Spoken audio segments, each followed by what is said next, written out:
কলিজা সিঙ্গারা খেতে গিয়েছিলাম টিফিন বক্সে। কমের মধ্যে কিছু খেয়ে অনেকক্ষণ যাবত আড্ডা দেওয়ার বেশ ভালোই একটা জায়গা। আমার মতো যারা গরিব আছো, যাদের টাকা নেই কিন্তু তাদের এখানে সেখানে কিছু খেতে মন চায়, তারা এই জায়গাটায় যেতে পারো। ফ্রেন্ড সার্কেল নিয়ে আড্ডাও দিতে পারবে, কমের মধ্যে কিছু খাওয়া দাওয়া করে আসতে পারবে। তো হ্যালো এভরিওয়ান। গরিব হলে কি হবে, গরিবদের অনেক বেশি হাউস থাকে আমার মনে হয়। কিছু কিছু গরিবরা আছে যাদের কাছে টাকা থাকে না কিন্তু এখানে সেখানে গিয়ে খেতে মন চায়। শখের তোলা তো এখন অনেক টাকা, তো আমি কিছু না ভেবেই চলে গিয়েছিলাম গুলশান দিয়ে এই টিফিন বক্সে।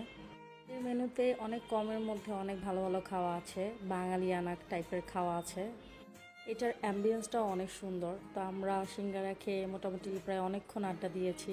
অনেক ক্রাউড ছিল যখন আমরা ঢুকেছি, বাট যখন বের হব তখন গিয়ে একটু ভিডিও টিডিও করেছি মানুষজন কমে যাওয়ার পরে।